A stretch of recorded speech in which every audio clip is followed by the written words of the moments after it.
Hola, ¿qué tal? Damos la bienvenida a esta tercera clase del Diplomado de Prevención, Detección y Tratamiento para las Adicciones, en el espacio que se está brindando por parte de Psicosmart Plantel Tezoluca. Haciendo un poco de recapitulación, en la clase 2 vimos lo que era uso, abuso y dependencia a sustancias. Vimos lo que eran los factores de riesgo y las fases a través de las cuales se llega a ese proceso de dependencia a las sustancias de consumo o adicción. El día de hoy vamos a abordar y también nos vamos a ir guiando con las tareas que hemos estado dejando, ya que abordaremos tres temas importantes. El primero es cerebro adicto, el segundo el placer cerebral y el tercero el circuito de recompensa. Todo esto el día de hoy va a ser, llamémosle así, un recorrido utilizando la neurología, la psiquiatría y la ciencia como tal para identificar el cerebro, identificar cómo se diferencia, trabaja, se moldea, se cambia el cerebro de un adicto. A veces dentro de los términos que podemos llegar a dar, el de enfermedad es uno muy recurrente y precisamente a veces se tiene ese mito, dependiendo de la perspectiva donde se vea, que las adicciones suelen ser más bien una enfermedad emocional o hasta mental. Pero en realidad, como hemos visto hasta este punto del diplomado, la enfermedad de la adicción es algo muchísimo más complejo, en donde múltiples factores y múltiples disciplinas logran trabajar de una manera concreta precisamente para aperturar el abanico a través del cual podemos entender y atacar lo que es una adicción. El día de hoy tocará desde la neurología para entender lo que es una adicción. ¿Por qué? Porque dependiendo de cómo se vea y desde dónde se enfoque la enfermedad de la adicción, por ejemplo, la psicología, como lo hemos visto, nos dice que la adicción es un patrón comportamental en donde el sujeto pierde el control de las decisiones y continúa haciendo ese comportamiento, no importando los efectos negativos que esto le trae en el apartado biológico, psicológico y social. Pero tenemos otras perspectivas, como por ejemplo estas alternativas, como lo puede ser AA, como lo puede hacer algunas otras trabajos espirituales, en donde nos dicen que esto es más una enfermedad espiritual, una enfermedad emocional. Ya lo abordaremos en su momento como estas alternativas, pero por ahora vamos a verlo desde el factor psiquiátrico, desde el factor psiquiátrico, evidentemente abordándolo como una enfermedad, y desde la explicación neurológica, en donde vamos a tener claro que una adicción también es una enfermedad cerebral. ¿Por qué? Lo vamos a ver. Y bien, nos vamos a ir guiando con nuestras tareas que ya hicimos acerca del recorrido básico del cerebro, pero no por ello lo vamos a puntualizar. ¿Para qué? Para entender este balance, esta diferencia en los cambios cerebrales que hay entre el comportamiento adictivo a lo que podría suponer un cerebro normal, que como lo digo, a veces definir lo que es normal, creo que tiene más que ver con un bienestar, que todo funcione para un bienestar de acuerdo a una salud o de acuerdo a la propia salud, bienestar, calidad de vida del individuo, conceptos clave. Entonces, vamos a empezar con conceptos básicos acerca del propio cerebro. Primero vamos a describir el cerebro. Y como lo hemos visto, el cerebro es el órgano más complejo del cuerpo, llamémosle así por su posición, llamémosle así por la tarea que se encarga de llevar a cabo y llamémosle la jerarquía dentro de los órganos. Este órgano diríamos que es el ejecutor, la sede central. No por nada se le denomina sistema nervioso central y el cerebro forma parte de este sistema nervioso central encargado de hacernos funcionales. Desde este mismo instante que nuestro corazón está latiendo, que nuestros pulmones están respirando sin siquiera ser consciente de ellos, es una función cerebral. Esta función cerebral siempre está funcionando en todo momento en procesos. tanto naturales como lo que decía ahorita mismo, lo que nos mantiene vivos. Ahorita mismo está trabajando nuestro intestino, nuestro organismo y se está comunicando con el cerebro y a la vez el cerebro regresa la respuesta, a la vez que se me escucha, a la vez que se ve, a la vez que se utilizan los sentidos para comunicarnos con el entorno, descifrar el entorno y entender el entorno. Estamos haciendo uso de este sistema, de este cerebro, que es el que nos va a hacer racionales, el que va a hacer que nosotros tengamos, de acuerdo a esta teoría, razones o razonamiento, incluso podría denominarse superior a muchos otros animales. Si bien dentro de la taxonomía de la biología nosotros somos mamíferos y también pertenecemos a este reino, el cerebro es el que nos diferencia de muchos otros animales. ¿Por qué? Porque conforme hemos ido evolucionando, también ha ido evolucionando el razonamiento y las tareas mentales, intelectuales, cognitivas que nos permite ahora el cerebro entendernos funcionales. Entonces, algunos datos sobre el cerebro es que el 60% del cerebro está hecho de grasa. El cerebro no está completamente formado hasta los 25 años, a lo que denominamos una madurez orgánica, una madurez cerebral, que quiere decir que aún antes de estos 25 años hay una buena función, nutrición, reproducción de lo que vamos a ver llamados neuronas. La neurona, la célula especializada y básica que compone nuestro cerebro. Entonces, hasta los 25 años estamos llamémosle así, en el rebozo del uso de estas neuronas, de estas células. Es por eso que el aprendizaje, incluso esto va de etapas, se denomina, por ejemplo, que hay algo llamado poda neuronal. ¿Qué quiere decir la poda neuronal? La poda neuronal es que cada que nosotros aprendemos algo y lo repetimos hasta, sí, dominarlo, si nosotros dejamos de repetirlo por años, probablemente ocurra una poda neuronal en donde se nos olvide el cómo hacíamos eso que habíamos aprendido.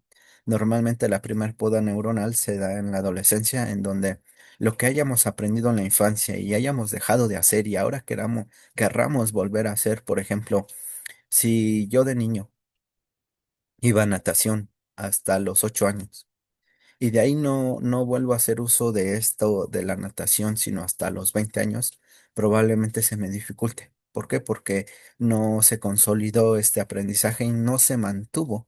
Entonces puede haber muchas interferencias. A eso es a lo que denominamos plasticidad cerebral, pero también hay una rigidez cerebral que ahorita lo vamos a ir viendo que afecta mucho en este proceso de la conducta adictiva, del consumo de sustancias. Otro dato es que la capacidad de almacenamiento, si lo comparáramos, por ejemplo, con las computadoras, hay teorías en donde el cerebro, las funciones del cerebro, se contemplan al igual que una computadora. Por ejemplo, la memoria. Sabemos que una computadora funciona con un disco interno, que es donde se van a almacenar todo, fotos, videos, todos los archivos.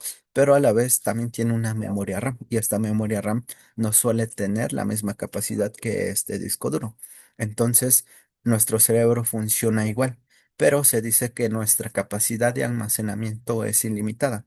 Aparte de que es difícil medirla, si hacemos esta comparación, ¿por qué es difícil medirla? Porque nuestra capacidad neuronal es muchísima. Se estima que alrededor de nuestro cerebro tiene 86 mil millones de neuronas. Muchísimo. Y estas neuronas son las que se encargan, de acuerdo a la región donde se encuentren, incluso nuestros músculos se conectan con la médula espinal, el sistema ahora nervioso periférico que se encarga de conectar todo el cuerpo con el cerebro.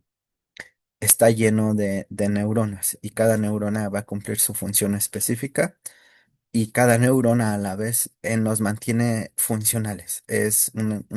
Si hacemos cuentas, es muchísimo. Hay muchísimas conexiones, interconexiones y a la vez muchísima información desplazando, conectando y dándose en este preciso momento, en todo momento. mientras nosotros seamos funcionales y ya no solo en la vigilia cuando estamos despiertos, sino también mientras dormimos, las neuronas siguen funcionando, siguen haciéndonos funcionales.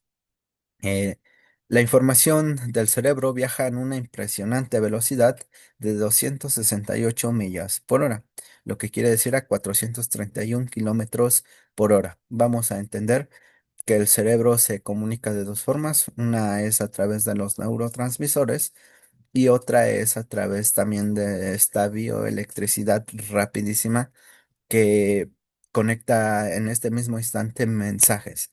El que muevas un dedo, el que muevas una ceja, el que muevas los labios, la lengua, son mensajes que se están dando a esta velocidad y que se están procesando y que se están llevando a cabo. Todo esto gracias a estos impulsos, ¿no?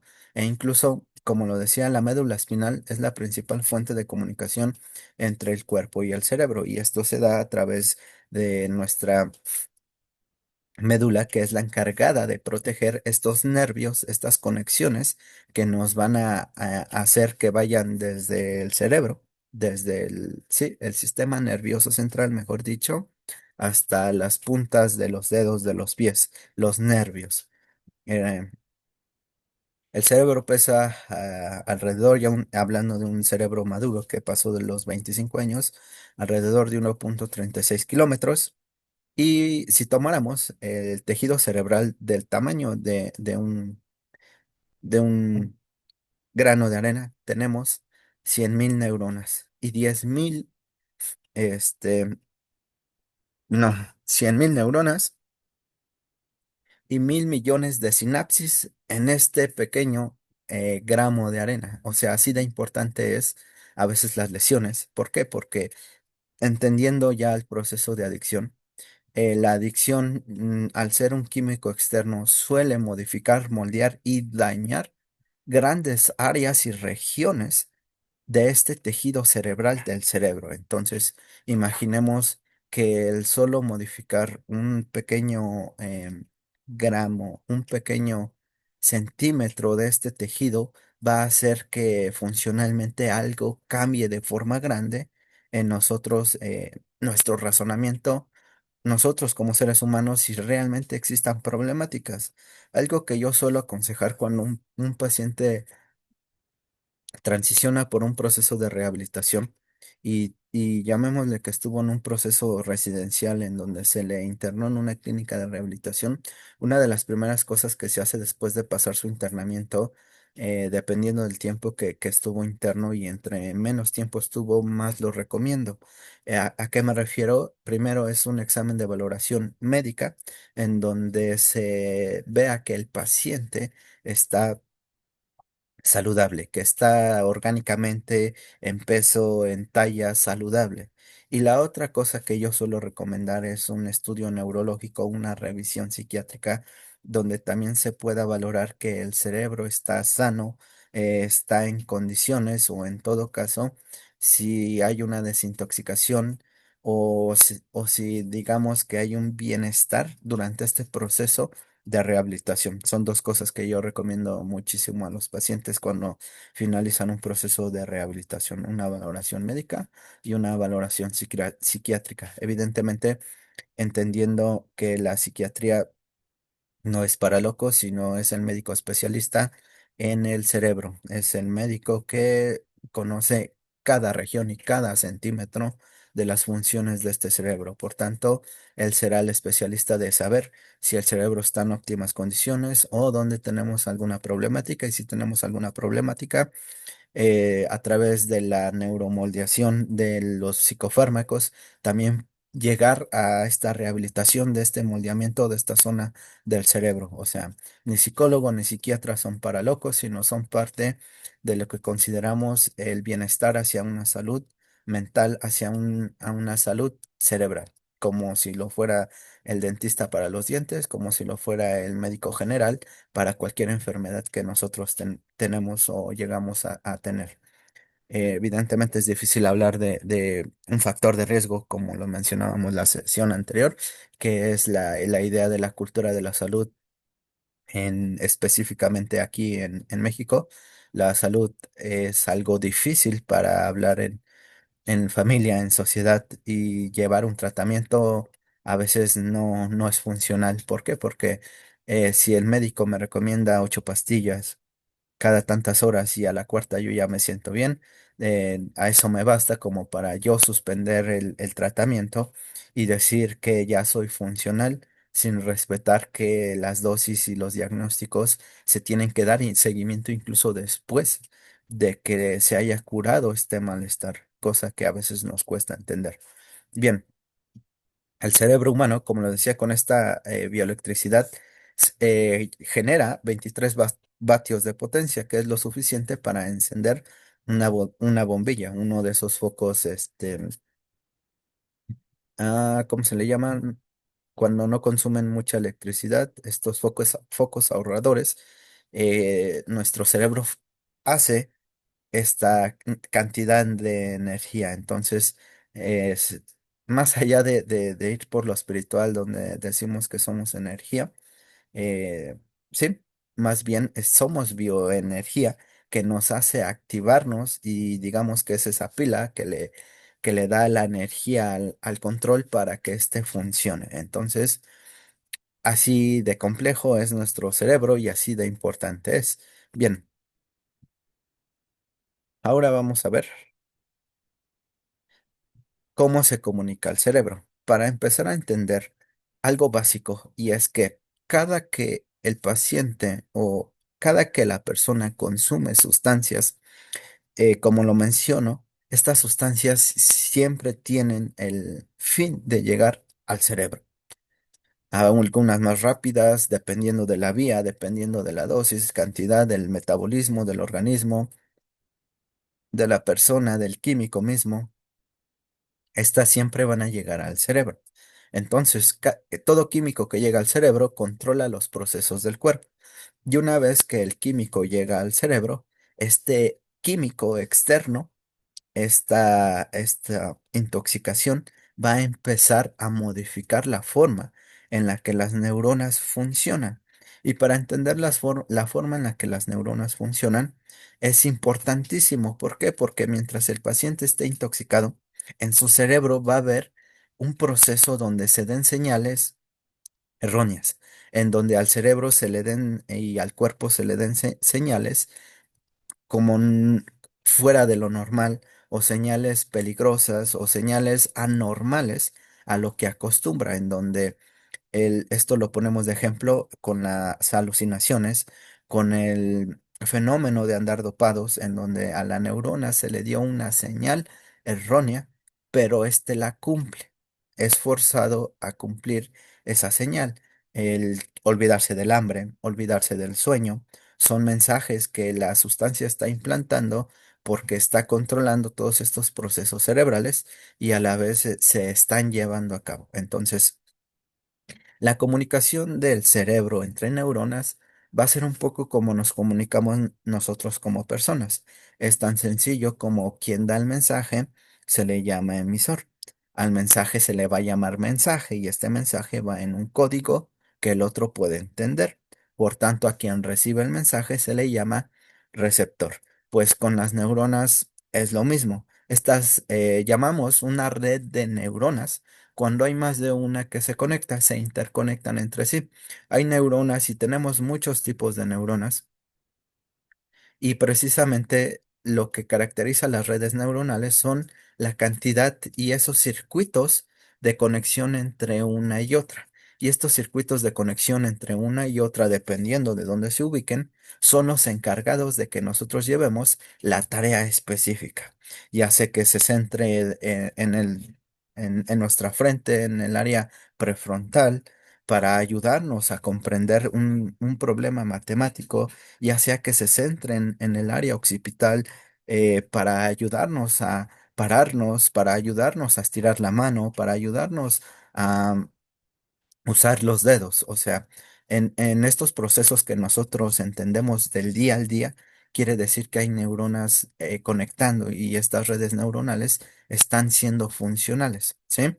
Entonces, estas redes neuronales van a ser los emisores a la vez que son receptores de los sentidos. Recordemos cómo funcionan nuestros sentidos. Nuestros sentidos llevan información a nuestro cerebro lo interpreta y a la vez que lo interpreta regresa la señal. Ahí es donde tenemos la comunicación, en donde uno envía el mensaje, llega el mensaje, el que lo recibe ahora también manda el mensaje, porque recordemos que la comunicación es un ciclo, no se queda solo en enviar mensaje y recibir mensaje, no, sino que ahora es lo contrario, el receptor se vuelve en emisor, regresando el mensaje. Entonces, esta comunicación de nuestro cerebro es comunicación neuronal. Cuando hablamos de una funcionalidad del cerebro, estamos hablando de una función neuronal. ¿Por qué? Porque la neurona es la célula básica que compone esta masa de nuestro cerebro, ¿sí? Entonces, estos impulsos eléctricos, estos impulsos también bioquímicos, le dicen de una neurona a otra neurona qué hacer o qué continuar en esta red neuronal, ¿sí? Evidentemente, nuestro cerebro no es una única cosa y en la actualidad las neurociencias nos hablan que cada vez se estudian y surgen más áreas que coordinan y se especifican cada vez más en lo que nosotros hacemos, hablar, ver, escuchar, entender las palabras, el parpadear. Cada vez los estudios cerebrales nos ayudan a identificar en qué área, en qué punto se da esto, ¿sí? Entonces, estas redes neuronales y vamos a ver que cuando muchas neuronas se conectan entre sí, a eso se le llama un nervio. Esto fuera del sistema nervioso central. Nuestros ojos tienen nervios que conectan a nuestro cerebro. Nuestra lengua tiene nervios que conectan al cerebro y así las neuronas que se conectan entre sí se interconectan como un cableado y llevan la información al cerebro, se le llaman nervios, ¿sí? Entonces, en estos procesos de comunicación, el mensaje, el lenguaje a través del cual se comunica una neurona y otra, se le llama neurotransmisores, que como lo hicimos en nuestra tarea, pudimos identificar que son estas enzimas químicas, que son estos procesos em, que se liberan y se reciben de una neurona a otra. Aquí también tenemos otro proceso de comunicación que vamos a ver más adelante, que es una neurona libera un neurotransmisor y otra neurona se encarga de recibir ese neurotransmisor. ¿Por qué es importante también entender esto? ¿Por qué? Porque las ciertas sustancias se encargan primero de modificar la forma en la que una neurona libera neurotransmisores, ya sea limitándola a que no libere o ya sea forzándola a que libere muchísimos. Y a la vez al receptor también lo modifican. ¿Cómo lo modifican? Bloqueando, bloqueando la parte en donde el neurotransmisor no llega, sino que queda flotando en este espacio donde se da el mensaje. Y normalmente los neurotransmisores que quedan flotando y no pueden ser recibidos dan euforia y al individuo, mientras sus neurotransmisores no lleguen al receptor y se encuentren flotando en el cerebro, en este apartado sináptico, como lo vamos a ver, les dan esta sensación de estar dopados, les dan esta sensación llamada del subidón. Y eso es muchas veces lo que espera el adicto, que en su cerebro haya desprendido muchos neurotransmisores, entre ellos como lo pudimos ver en la tarea, es la dopamina, la cual se relaciona con muchos de estos efectos del placer. Y como lo vamos a ver, no solamente del placer, sino también con el aprendizaje. Por eso, cuando decimos que la adicción es una enfermedad cerebral, también nos referimos a que modifica incluso el, el cómo siente el cuerpo de forma natural y cómo se diferencia cuando siente de forma artificial. Porque un paciente con la enfermedad de la adicción siempre va a buscar esta necesidad artificial a través de un químico externo. ¿Por qué? Porque sentirla de forma natural probablemente ya no sea igual y probablemente ya no la lleve a cabo porque se modificó y se moldeó tanto el cómo se comunican las neuronas que a veces es fácil, digo, es difícil volverlas a poner en un orden donde se comunicaban como siempre. Entonces, la neurona va a ser este elemento del cerebro, célula. La neurona es una célula. Recordemos que la célula tiene una estructura, así como nuestra piel está llena de células, o sea, diario renovamos células, diario nuestras células se reproducen, es lo que nos mantiene vivos, es nuestra vitalidad y llamemos desde la biología, es la vida misma, la reproducción y este movimiento celular, ¿sí? Incluso así nace la vida, la vida nace a través de la unión celular y de la reproducción celular con la fecundación, o sea, así de importantes son las células y la célula básica de nuestro cerebro, como lo vengo repitiendo, va a ser la neurona y la neurona también tiene una estructura básica. Vamos a ver de forma un poco general la estructura de una neurona para entender el daño de los químicos. ¿Por qué? Porque es evidente, si el químico llega al cerebro y secuestra al cerebro y empieza a hacer que el cerebro funcione de acuerdo a lo que el químico ordene o las señales que dé la sustancia las va a llevar a cabo al cerebro, quiere decir que este químico está trabajando sobre las neuronas. Por tanto, el daño cerebral se está dando sobre las neuronas. Se dice que eh, la droga mata las neuronas.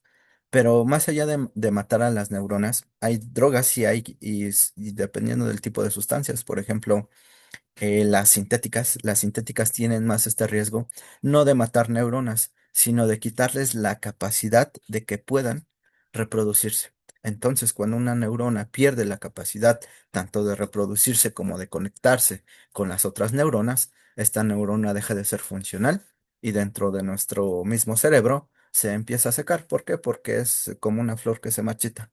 No muere, sino más bien deja de ser funcional porque ya no tiene la capacidad, tal vez porque se le forzó, tal vez porque toda esa región de neuronas se fueron apagando poco a poco, ya no tienen la capacidad de regenerarse. Y eso es algo que básico que nosotros necesitamos como seres humanos, es como perder la capacidad de regenerar la piel cuando me corto. O sea, cada que me corte va a haber un problema, pues con las neuronas son lo mismo. Cada que se consume hay neuronas que están perdiendo la capacidad de volver a reconectarse o de multiplicarse, de regenerarse, ¿sí? Entonces, las neuronas son las encargadas y es esta materia básica y esta célula básica que nos hace ahora mismo poder estar estudiando este diplomado y estar conociendo sobre ellas. Es una actualidad de la ciencia que podemos entender cómo funciona una neurona. Bien, vamos a ver esa misma neurona, sus partes. Como toda célula, recordemos cuando nos dejaban hacer esas maquetas en ciencias naturales acerca de las células, ya saben, célula animal, célula vegetal, en donde utilizábamos nuestras bolas de unicel para hacer estas maquetas o las monografías. La neurona también es una célula. La neurona va a ser la encargada de hacernos Homo sapiens, hombres pensantes, en la encargada y fue conforme nosotros íbamos evolucionando, también fue perfeccionándose. Tiene un cuerpo celular que llamémosle es el centro. Vamos a utilizar plumón para ir señalando. Este es el centro de la célula, se ve muy pequeñito. Este, donde está el cursor, denominamos que es el centro de la célula, el núcleo. Y a su alrededor de ese núcleo vamos a tener el cuerpo celular y el cuerpo celular es el que se encarga de mantener alimentado al núcleo y a la vez proteger al núcleo. El núcleo de la célula, como toda célula, mantiene dentro nuestro ADN, así como la función específica que va a desarrollar esta célula, como el chip que le dice qué va a hacer y a la vez le identifica con nuestro ADN. ¿Sí? Tenemos después dentro de esta misma parte de la célula neurona, las dendritas. Las dendritas son estas ramificaciones que están por encima que ellas van a ser las encargadas de recibir estímulos eléctricos de una célula a otra. ¿Dónde encontramos cuando una célula se comunica con estímulos eléctricos? Como lo dije, Las células se comunican ya sea por estímulos bioquímicos con neurotransmisores, como lo fue en la tarea, pero también con bioeléctricos, como cuáles, como los reflejos, como los movimientos musculares, en donde no hace falta incluso que a veces nuestro cerebro procese una información porque tenemos nervios y reflejos instantáneos. Tenemos lo que es un sistema a la vez parasimpático y simpático, que quiere decir que no hace falta que yo me dé cuenta que estoy poniendo la mano en algo caliente. En cuanto los sentidos lo sienten, el nervio actúa y se da una descarga física y mi mano se levanta. Aquí decimos que no hubo falta que hubieran neurotransmisores que a la vez le dieran señal a las neuronas, no, sino que esto fue directo, fue una señal que entró a las dendritas y las dendritas dieron el mensaje y se disparó el reflejo. Entonces, las dendritas van a ser las encargadas y recibir los mensajes de otras neuronas, ya sean neuronas que, como lo dije, hay tipos de neuronas que se encargan de mantener a la una con la otra sostenidas, mantenerlas fijas en un lugar, alimentarlas o incluso también mantenerlas sanas. Entonces, por ejemplo, si a través de las dendritas entra el mensaje de que el cuerpo no está suficientemente hidratado, porque a la vez ya se recogió información a través de los riñones, a través del hígado, se recogió la información de si hace falta agua, el mensaje llega a las dendritas y las dendritas disparan el mensaje ahora sí en forma a través de la siguiente parte que vamos a ver, de la sed, y esta región del cerebro se activa y dice necesitamos agua. Así como el emisor, mensaje y receptor también funcionan las neuronas, en donde uno manda el mensaje es una orden y cuando llega la orden, el otro la envía de tenemos sed, agua. Así es como funciona a veces la comunicación cerebral. Esto en un ejemplo un poco del día a día, ¿sí? Bien, las señales pasan de la dendrita, como lo vemos, esta, que están alrededor del cuerpo celular. Y cuando están alrededor del cuerpo celular, estas llegan por este tallo. Este tallo le vamos a llamar axón. Y este axón va a ser el encargado de que el mensaje se lleve a cabo. Es la autopista. Este axón, cuando juntamos muchos axones y de muchas neuronas, obtenemos ese cable como si fuera de electricidad, pero llamado nervio. Y este nervio va a ser el que se encargue de por donde pase el mensaje. ¿Sí? Estos axones, a la vez, como lo vemos, están rodeados de pequeñas capas llamadas de mielina. Y esta mielina funciona primero como un aislante y no todas las neuronas están cubiertas por esta mielina. Normalmente las neuronas que más están cubiertas por esta mielina, y la mielina es una sustancia a veces gris, a veces blanca, dependiendo de dónde se sitúe, pero se encuentra más en el sistema nervioso periférico, que es el que conecta a todos los nervios con el cerebro. ¿Por qué? Porque es un aislante y hace que los mensajes corran más rápido, precisamente. Entonces, a la vez que aísla y protege el axón, también lo ayuda en los procesos de alimentación. Entonces, ¿qué es lo que pasa? Hay sustancias que se adhieren a la mielina y como lo dije, no es que matan a la neurona, sino es que modifican el proceso de la mielina, con lo cual la neurona ya no puede producir la mielina y se queda vulnerable. Entonces estas neuronas empiezan a perder la capacidad de llevar el mensaje a la otra neurona porque el axón se bloquea y deja de funcionar al no tener este aislante. A la vez que al no tener esta protección, es más probable que esta neurona tenga problemáticas y llegue a este proceso donde no conecte. Entonces, aunque el mensaje llegue a esta neurona, el mensaje ya no pasa a la siguiente, porque aquí se pierde el mensaje. Recordemos que esto tiene que ir uno a uno, en donde llega una neurona, luego a otra. Sí, hay procesos en donde una misma neurona puede dar el mensaje a dos, pero por ejemplo, si tenemos una neurona afectada, probablemente el mensaje ya no llegue a la tercera neurona. Entonces, aquí ya empezamos a tener problemáticas neuronales. Por ejemplo, las emociones.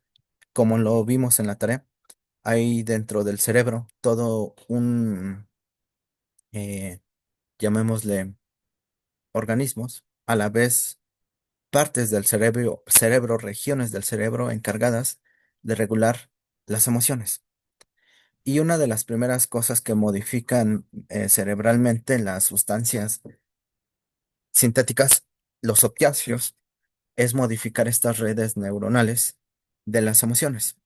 Entonces, esto va de la mano con el descontrol de que se empieza a haber una hipersensibilidad. Y esto ya no solo es desde lo psicológico, en donde se dice que el enfermo adicto se vuelve hipersensible, en donde ellos expresan y viven las emociones al 200%.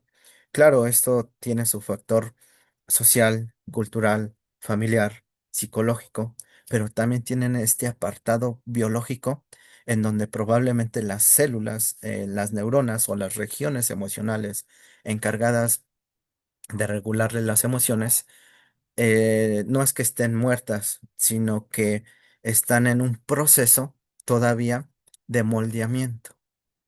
¿Qué quiere decir? Que por eso le cuesta más controlar, regular y dar mensajes de controlar cierta emoción. Entonces, esto de la hipersensibilidad también tiene una explicación desde lo neuronal y es todas estas neuronas que están teniendo problemáticas para recibir, parar o continuar con mensajes que le ayuden al sujeto a, como lo hacen normalmente, autorregularse. Bien, otra parte importante, como lo decíamos, tenemos el axón que está rodeado de mielina. Y los axones. Los axones, al final de cada axón, que estas son como las patitas, tenemos los botones sinápticos. Y en estos botones sinápticos es donde se va a dar la comunicación a través de neurotransmisores. Esto es importantísimo de saber. ¿Por qué? Porque lo que muchas drogas buscan hacer es llegar a la neurona y llegar a esta parte del axón, del botón sináptico, para ahí empezar a hacer, llamémosle, el, lo forzado o lo externo, lo que no hace normalmente la neurona, que es desprender ciertos neurotransmisores. Entonces, hasta aquí llega el químico y es una señal directa en donde ahora la neurona que es secuestrada va a dar las órdenes de acuerdo a lo que el químico que ingresó una señal en esta computadora va a llevar a cabo. Entonces, este es el largo recorrido. Toda sustancia llega hasta este punto cerebral y llega hasta este punto neuronal de modificar cómo funciona el organismo. Recordemos concepto básico de droga, psicoactivo, en donde por eso es psicoactivo, porque llega hasta este punto del cerebro para modificar el cómo funciona normalmente el organismo. Entonces, no es como que la persona que inhala la droga y el humo llega al cerebro y en el cerebro ya le da la señal de dopamina. No, es que el químico que se va descomponiendo y llegando como encima al cerebro llega hasta este punto neuronal y a partir de este punto neuronal va a modificar el cómo se comunica los mensajes y cómo recibe la información cada una de las neuronas. Entonces, aquí tenemos la enfermedad cerebral. Aquí tenemos hasta dónde llega la droga a nivel cerebral. No es como que a veces los pacientes piensan demasiados mitos para tratar de ocultar los efectos. Pero cuando llegamos a este nivel de entendimiento, hay efectos que no se pueden ocultar porque están a este nivel estructural de microorganismo que no son capaces de entender. Bien, cuando el mensaje llega a este botón sináptico, ocurre muchas veces el placer. El placer que en los primeros consumos, cuando empiezan los pacientes, funciona. Es por eso que la adicción en un inicio es problemática. ¿Por qué? Porque le va a dar el placer que busca el individuo. Y vamos a ver por qué. Bien, sinapsis. La sinapsis va a ser la comunicación, como lo vemos aquí en el esquema, en donde en el botón sináptico al final del axón, en esas patitas, hay pequeñas vesículas que tienen en su interior neurotransmisores. Entonces, cuando el cierto químico llega a la neurona, le va a dar la señal. Necesito neurotransmisores, llámale dopamina, asociada a la felicidad, llámale serotonina, asociada también la señal del cuerpo al bienestar. Es por eso que, por ejemplo, quien inhala cristal, el cristal y el químico de la metanfetamina, la enzima de la metanfetamina, ya hablando incluso hasta químicamente, va a llegar hasta este punto. Y cuando llega a este punto, le va a decir a la neurona, necesito que me liberes dopamina más serotonina. Y también necesito que le des la señal al receptor de que cierre sus puertas porque va a dejar bailando esta dopamina. Entonces aquí es cuando la neurona obedece, empieza a producir en estas vesículas los neurotransmisores que le pidió el químico, los libera y a la vez, cuando el receptor los empieza a recibir, le da la otra orden de que es ciérrate, cierra las puertas porque ahorita vamos a generar dopamina y eso es lo que llamamos el proceso de andar dopado. Esto lo tiene que entender el paciente. ¿Por qué? Porque en sus primeros consumos y a lo largo, como lo hemos visto de la fase adictiva, esto es lo que busca el paciente. La liberación de neurotransmisores que le den este placer, la liberación de neurotransmisores que le quiten el hambre, la liberación de neurotransmisores que le quiten el cansancio, que le hagan olvidar de los problemas, que le den atención, que lo relajen. Eso es lo que le da la sustancia. ¿Por qué? Porque la sustancia les está ordenando a las neuronas y las neuronas obedecen. Por tanto, está obteniendo lo que quiere. Esto en un primer consumo porque como lo vamos a ver y como también está en su tarea en el circuito de recompensa, mientras más fuerces esto, más difícil es que ahora lo haga de forma natural.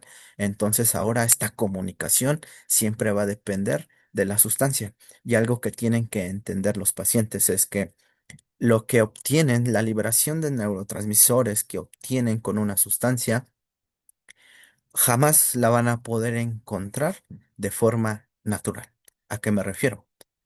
Hay cosas y procesos naturales que también liberan neurotransmisores en nosotros, como lo puede ser.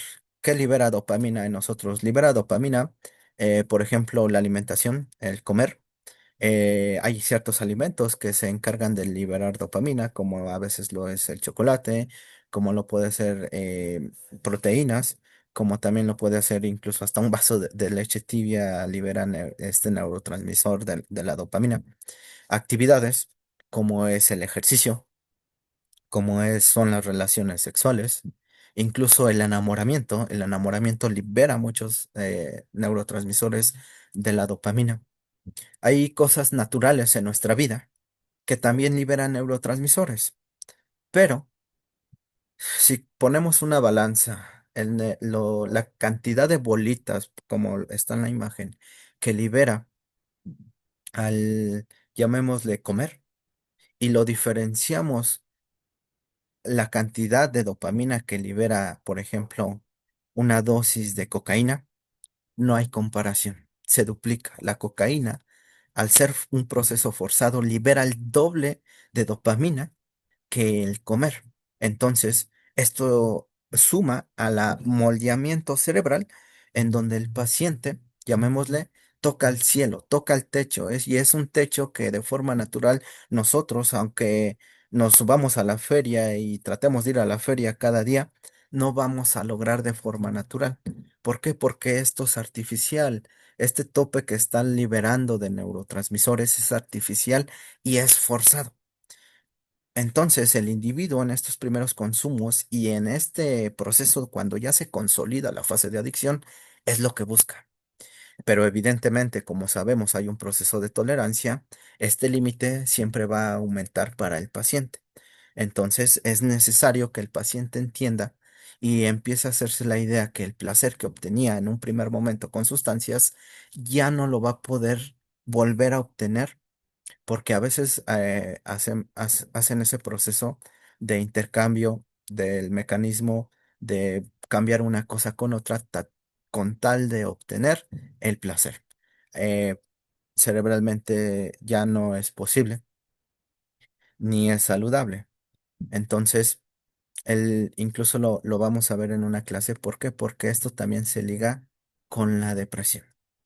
Al nosotros quitarle la capacidad natural, como lo decía el consumo de drogas hace que esto sea forzado y al forzar a las neuronas se atrofian y al atrofiarse ya no pueden funcionar de forma natural a menos de que exista un em, moldeamiento cerebral que a veces ya es irreparable de acuerdo al consumo. El paciente muchas veces transiciona en estos estadios cerebrales, en donde o es por encima del tope o es por debajo de la normalidad. Entonces, él siempre va a transicionar en un estado ya sea, llamémosle depresivo o de euforia. ¿Por qué? Porque la normalidad, el cuerpo natural saludable, a veces hasta ellos lo expresan, ya no le sabe, ya no lo sienten. ¿Por qué? Porque han vivido esta polarización, tanto de placer como de falta. Entonces, también esa es una de las cosas que muchas veces los llevan a recaer, tanto la búsqueda de placer como el sentimiento de, de depresión, de inhibición de neurotransmisores. A este punto se atrofian las neuronas, cuando se les fuerza a estar a tope y a disparar y a segregar más de lo que deberían de hacerlo de forma natural. Entonces, la sinapsis es donde ocurre este proceso de comunicación, en donde se liberan los neurotransmisores y estos pasan a través de los receptores. ¿Qué es lo que cambia cuando se hace de forma natural? Que los receptores se encargan de que después de cierto tiempo vuelven a absorber los neurotransmisores para que estos de forma natural se vuelvan a empezar a procesar en estas vesículas y cuando se les ocupe vuelvan a segregarse, vuelvan a entrar por las puertas y así funcionamos de forma normal y sana. Pero, por ejemplo, los opioides y algunas drogas semisintéticas como es la endorfina, la morfina, los derivados de la morfina, el fentanilo, hacen un doble efecto. El primer efecto es la liberación de serotonina en el caso del fentanilo, que es la que ayuda mucho con el dolor. Hace que las vesículas liberen dopamina en exceso, más de lo normal, como lo decía. Y a la vez le dan la señal al receptor de cerrar las compuertas. Entonces, estos neurotransmisores se quedan flotando por mayor tiempo en el cerebro y mientras los neurotransmisores están flotando en el cerebro, el individuo está viviendo ese efecto. Pero cuando todo esto finaliza, a veces los pacientes ocupan una segunda dosis para seguir manteniendo cerradas estas puertas y liberar más dopamina, cosa que cerebralmente ya empieza a ocasionar problemáticas y esto es lo que denominaríamos más adelante como parte del circuito de recompensa cerebral. Bien.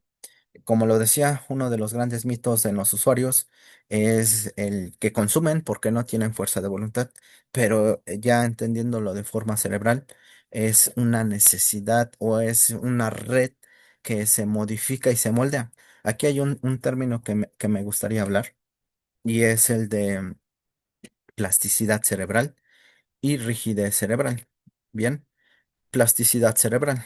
Si nosotros quisiéramos mejorar la salud en una rehabilitación, necesitamos un moldeamiento cerebral, dependiendo de las regiones, áreas o los procesos que han sido modificados. Por ejemplo, el alcohol, uno de los principales procesos cerebrales que mayormente atrofia es el de la memoria a largo plazo, lagunas mentales también en esta memoria del trabajo, eh, atrofia el área de la memoria, atrofia este proceso, esta forma en la que nosotros funcionamos con la memoria.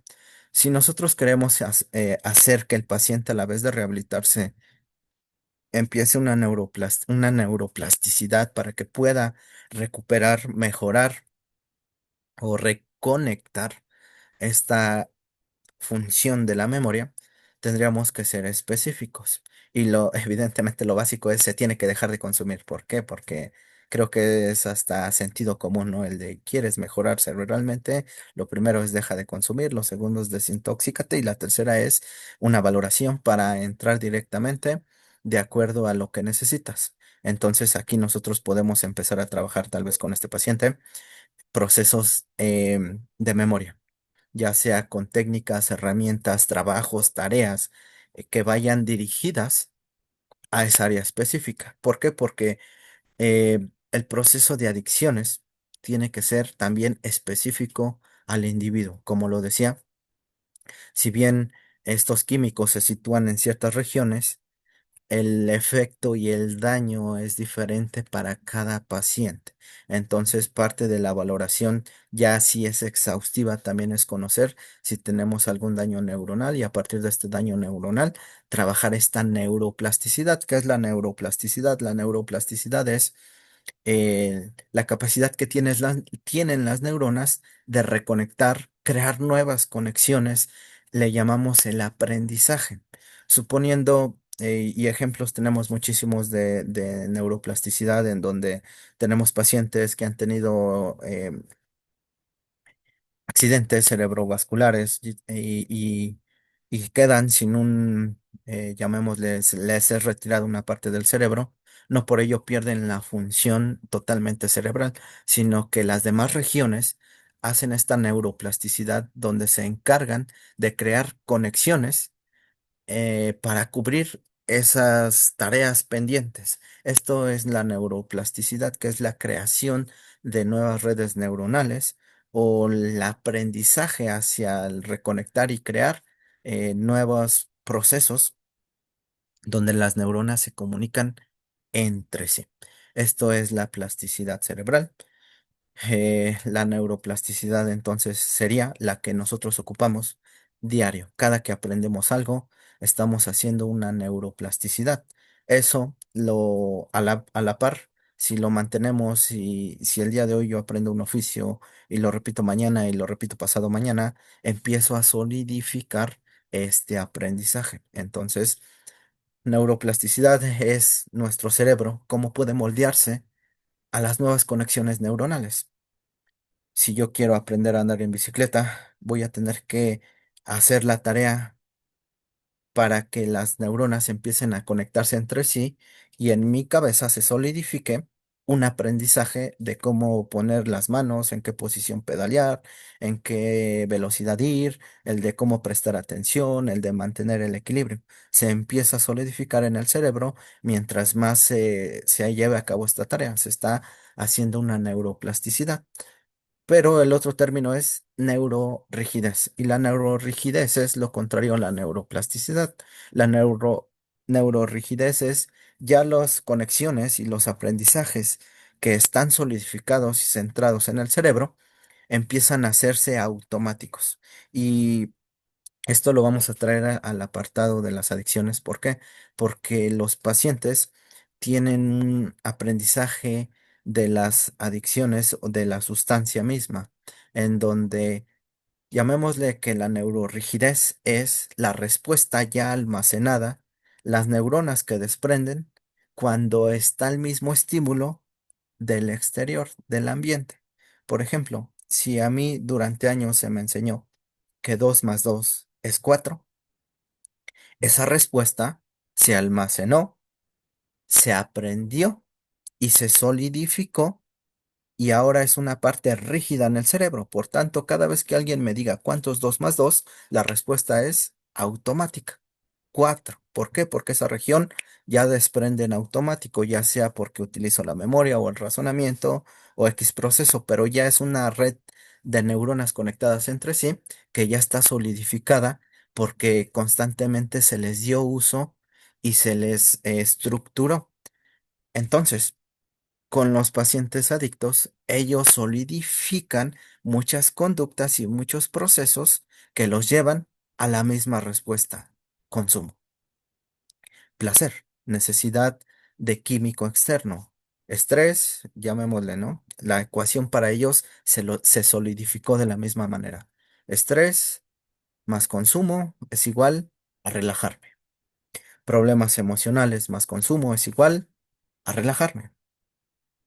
Depresión más consumo es igual felicidad.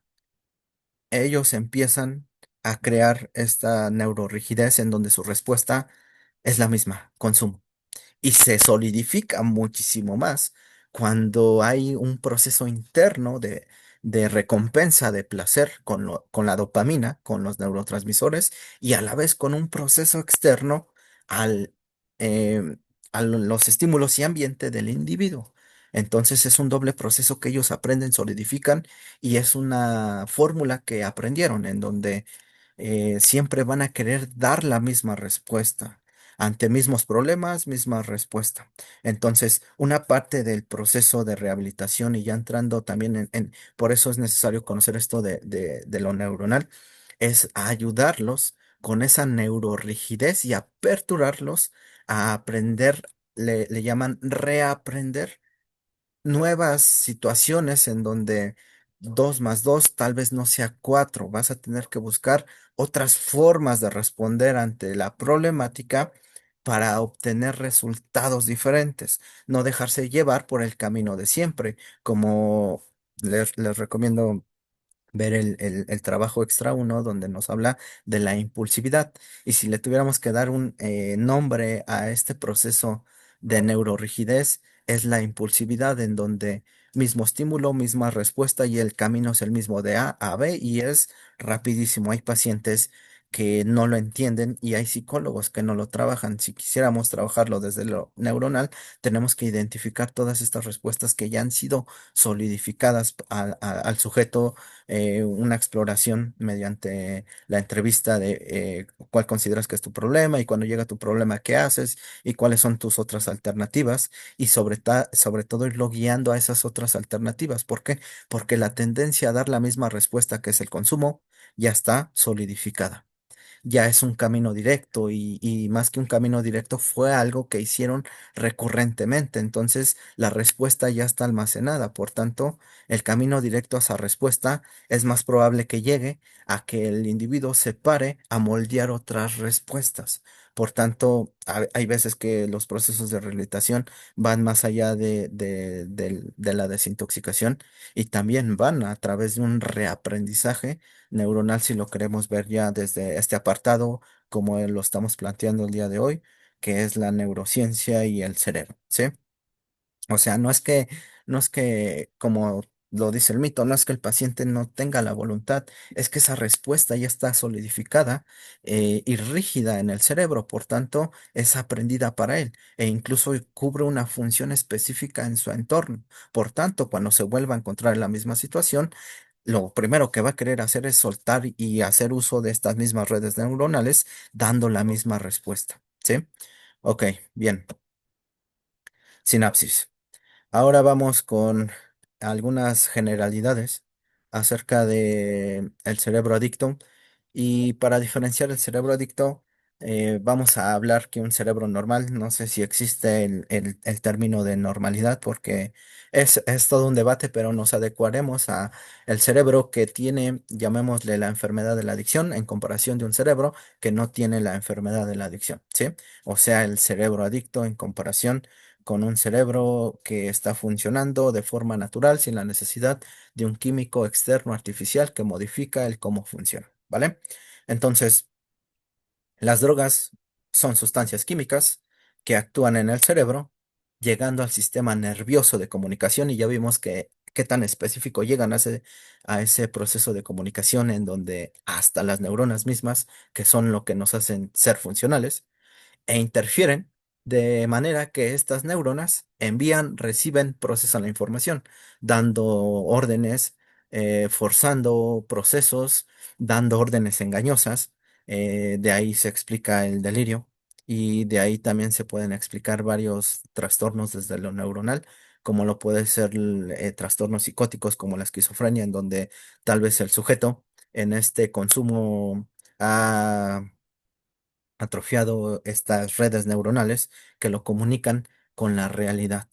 Bien, las drogas modifican el funcionamiento de las neuronas porque su estructura química imita a los neurotransmisores naturales. Las drogas sintéticas muchas veces fuerzan a las neuronas, pero las drogas semisintéticas y originales, como lo vimos en la clase de clasificación de drogas, tienen un origen natural. Y al tener un origen natural, es más fácil que lleguen al cerebro y al organismo y y modifiquen más rápido el cómo funciona esta neurona. ¿Por qué? Porque el cerebro interpreta que el químico es más algo que desprendió el cuerpo de forma natural. Es por eso que las morfinas, las endorfinas, eh, llegan más su efecto que las drogas sintéticas. Las drogas sintéticas lo tienen que hacer forzando totalmente todo el sistema nervioso central. Por eso el daño es mayor con las drogas sintéticas y semisintéticas, mientras que con las drogas naturales, al ser naturales, no necesariamente fuerzan, modifican, sí modifican, pero no fuerzan tanto estos neurotransmisores y estas neuronas. ¿Por qué? Porque es como ¿cómo se llama este juego? El que se hace pasar por otros, engaña a la neurona.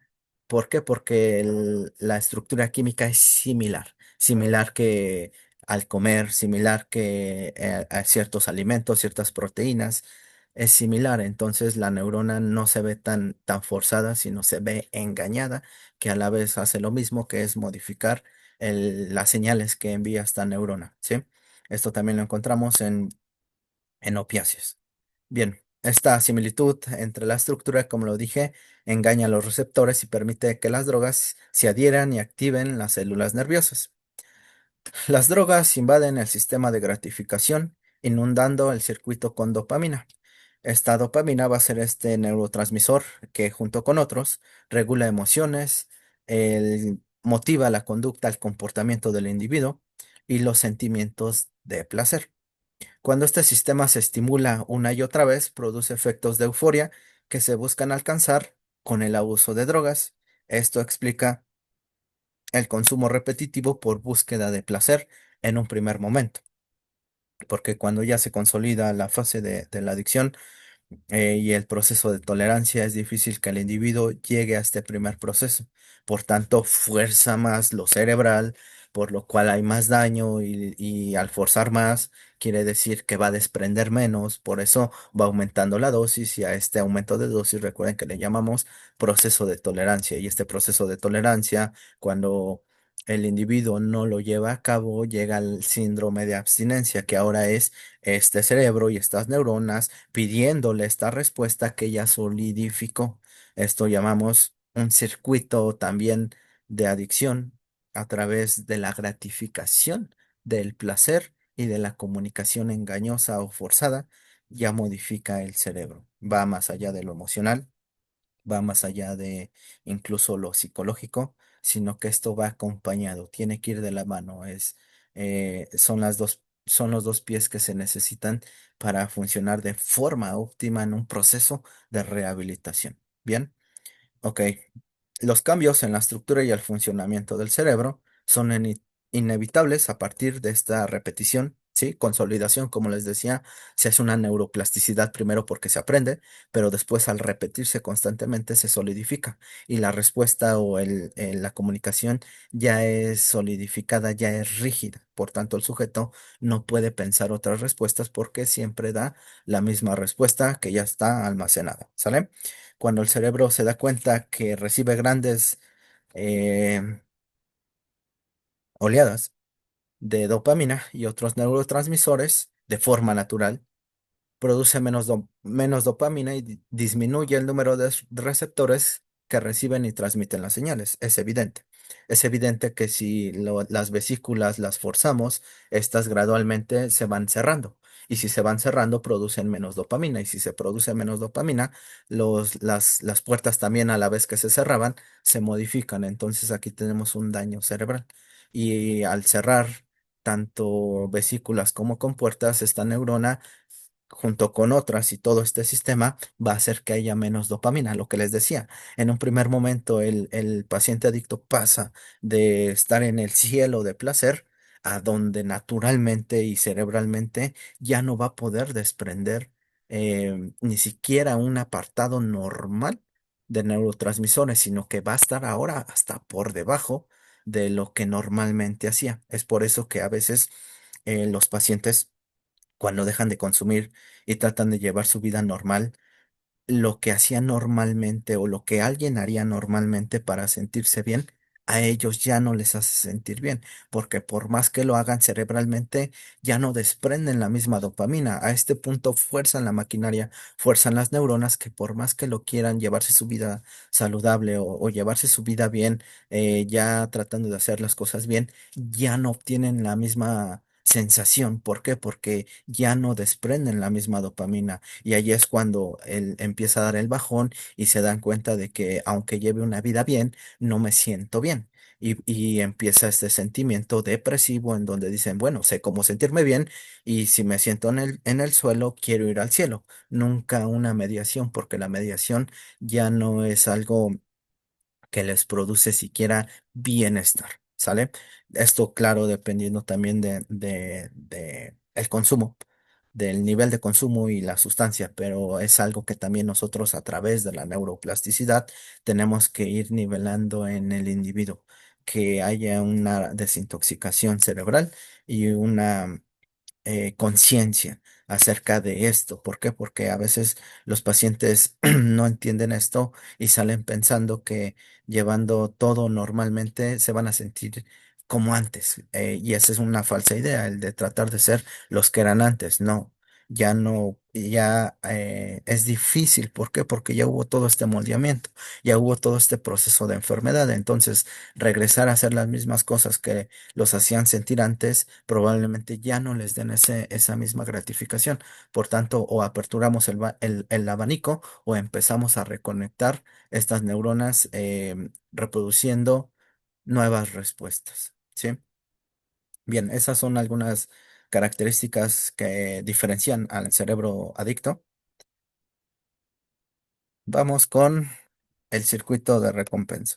El circuito de recompensa y vamos a verlo de forma básica también. Fue una tarea. Y si no, aquí lo hablamos. Este circuito de recompensa neuronal, cabe aclararlo, va a ser este conjunto de vías neuronales. Y normalmente este conjunto de circuito de recompensa desde el cerebro empieza desde el lóbulo prefrontal, que es la frente, hacia el centro. Y a veces hacia abajo, ¿sale? Ahorita vamos a ver un pequeño esquema para que no nos perdamos y de todos modos es que yo señalo mi cabeza, pero si no queda claro, lo podemos ir buscando un esquema sin problema, ¿sale? Bien, entonces este circuito de recompensa es el conjunto de vías neuronales que permite el flujo de información entre las estructuras involucradas.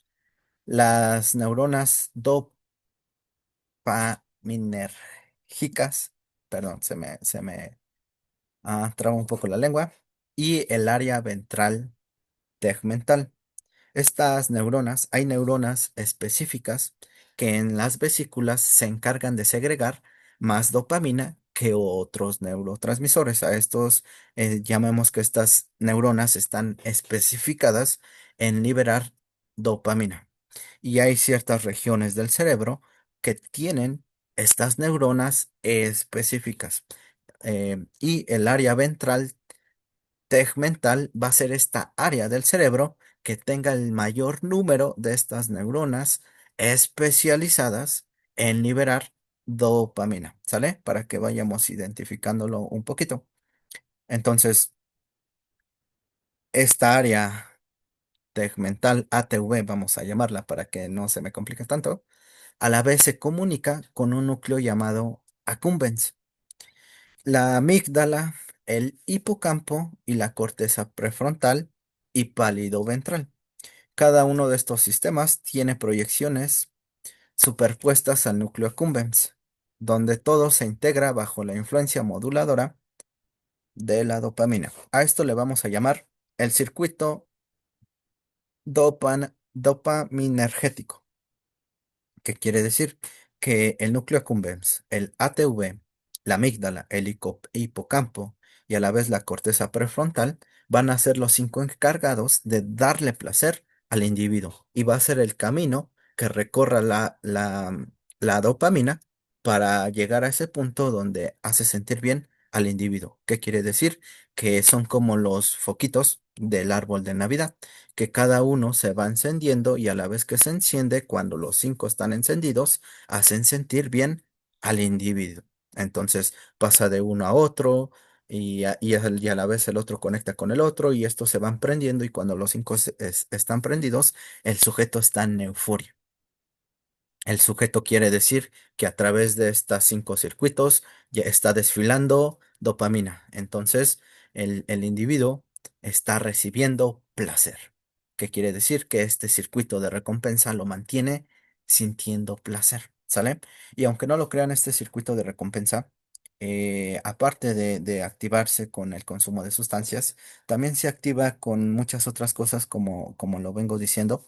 Y incluso depende mucho de las consecuencias que se obtienen cuando uno hace esas cosas que desprenden dopamina. Como lo decía, si en el primer consumo el individuo obtiene este circuito de recompensa, pero el castigo del exterior es mayor que este placer, el individuo en ese momento va a aprender que la recompensa que llegue a tener de placer no es lo suficiente como el castigo que llegue a obtener. Pero el problema es que muchos de los primeros consumos o de la primera fase de la adicción es que es a escondidas o muchas veces no se da cuenta, sino o no se interviene incluso hasta que ya se está en el punto del uso o la dependencia de la sustancia. Pero si el individuo, a pesar del placer obtenido en este circuito de recompensa, el entorno le da algo desagradable mayor que el placer y la dopamina que está sintiendo, el individuo aprende que este circuito de recompensa interno no es lo suficiente como para calmar el castigo externo. Entonces aquí así aprendemos nosotros como seres humanos. Incluso durante nuestra adolescencia, este circuito de recompensa está a la orden del día, en donde de acuerdo a lo que decidimos y lo que obtenemos, nos hace decir si lo volvemos a hacer o no lo volvemos a hacer. El ejemplo es el, el adolescente que quiere ir a una fiesta. Y para ir a una fiesta tenemos las dos opciones. Y es la primera que o tiene que hacer mandados y tiene que andar de modosito y hacer deberes y quehaceres en la casa para que le den permiso, el estar todo el día atrás de mamá, de papá, pidiéndole permiso, que lo dejen ir. Y está el otro camino, que es mentir y escaparse. Aquí hay una decisión. De las dos formas va a obtener lo mismo, pero precisamente la forma y el comportamiento que lleve a cabo le va a hacer empezar a decidir qué es lo que más placentero es para él, mayor beneficio, en este caso desde la psicología le llamamos reforzador. Y si esa conducta es reforzada, es más probable que lo vuelva a hacer. Si el sujeto adolescente decide escaparse, mentir, va a la fiesta, obtiene el placer de la fiesta, obtiene la diversión de la fiesta, y cuando llega el regaño es mínimo, el sujeto empieza a aprender, empieza a solidificar. Ok, más vale pedir perdón que pedir permiso. ¿Por qué? Porque las consecuencias no superan a el placer y el reforzador que acaba de obtener. Y si bien hay una moral que le hace decir estuvo mal, hay un placer que le hace decir no estuvo tan mal. Entonces, como seres humanos, así aprendemos. Ese adolescente aprendió a que lo fácil es disfrutable. Y nosotros así aprendimos a seguir haciendo muchas de las cosas que hacemos en la actualidad. ¿Cómo? A través de lo que me da un reforzador o a través de lo de evitar un castigo, moldeo mi conducta y en esa función decido. ¿Sale? Pues, ¿por qué? Porque cerebralmente tiene que ver este circuito de recompensa. ¿Sale? Si la actividad es placentera, los sistemas de recompensa, que son estos que mencioné que se van encendiendo cada uno, le agregarán a los mecanismos o repertorios conductuales, o sea, la conducta, que lo vuelva a hacer, que se vuelva a comportar de la misma forma. Si mi cerebro me da placer y el exterior no me da ningún castigo que supere este placer, mi conducta va a decir otra vez. Y ahora empiezo a moldear ya no solo un patrón neuronal, sino que ya se empieza a acompañar de un patrón conductual. Y aquí ya tenemos la fusión de las dos cosas, cerebro más la mente, que quiere decir que la adicción ya no solo es física, sino también va acompañada de lo psicológico. ¿Sale? Eh, por tanto, las drogas hacen que este circuito de recompensa sea de forma natural y con el evidentemente tiempo y el avance del uso continuo se produce una habituación, una adaptación, lo cual nos da la dependencia física.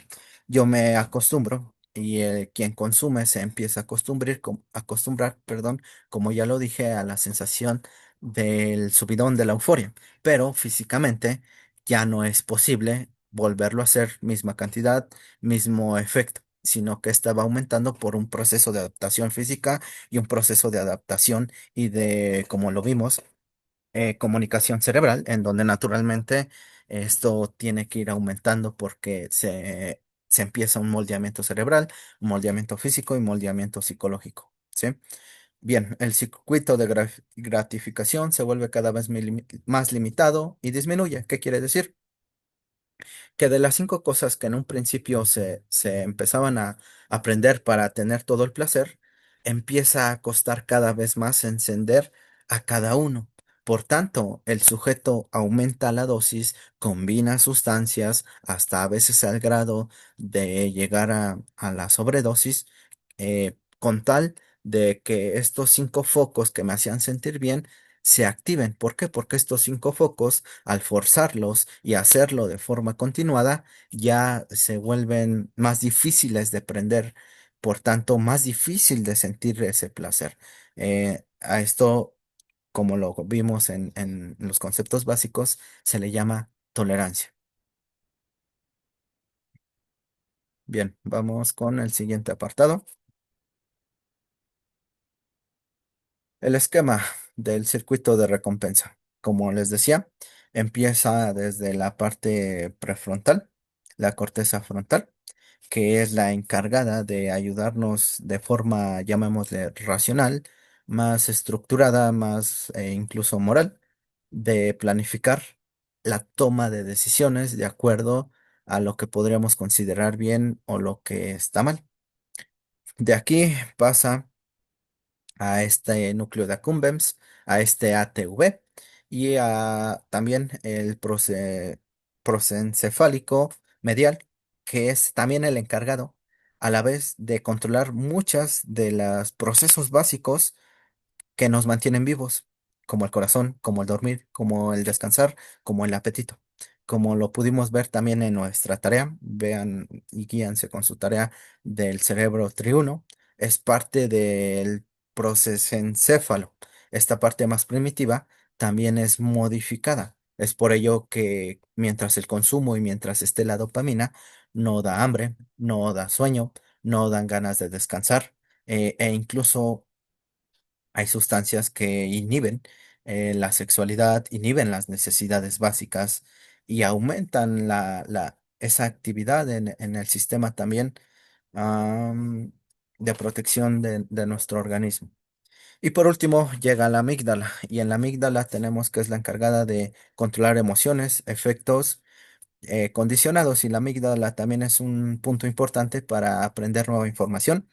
También se conecta a la vez con el sistema límbico, que es el encargado de hacernos seres emocionales, aunque no lo crean, las emociones no solo son psicológicas, no es como que le digas a alguien siéntete bien y este se va a sentir bien, no, sino que tenemos toda una región del cerebro encargado también de procesar las emociones, y es lo que les decía, que con los adictos uno de los primeros procesos precisamente es porque el daño neurológico o el factor neurológico que hacen las drogas pasa por todos estos regiones del cerebro, por lo cual modifica el cómo funciona el individuo. Hablemos de la corteza prefrontal. Una persona que está intoxicada mientras la droga esté en el cerebro, quiere decir que no puede tener un juicio eh, que se pueda valorar como racional. O sea que mientras esté intoxicado, las decisiones que tomen no son las óptimas. Los procesos o las palabras que hable no son las óptimas. ¿Por qué? Porque esa parte del juicio y la planificación está entendida en otras tareas, que es liberar dopamina, y a la vez con señales engañosas. Su realidad cambia, pasando por ahora el proceso de recompensa. ¿Qué quiere decir? Que lo único que busca el individuo es reforzar el placer, seguir con placer, seguir con dopamina, seguir desprendiendo este neurotransmisor, por lo cual las necesidades básicas, como les decía, quedan de lado. Y por último tenemos cuando llega a la amígdala, en donde las emociones ahora se usan de pretexto para seguir llevando y manteniendo el consumo. Se vuelven hipersensibles.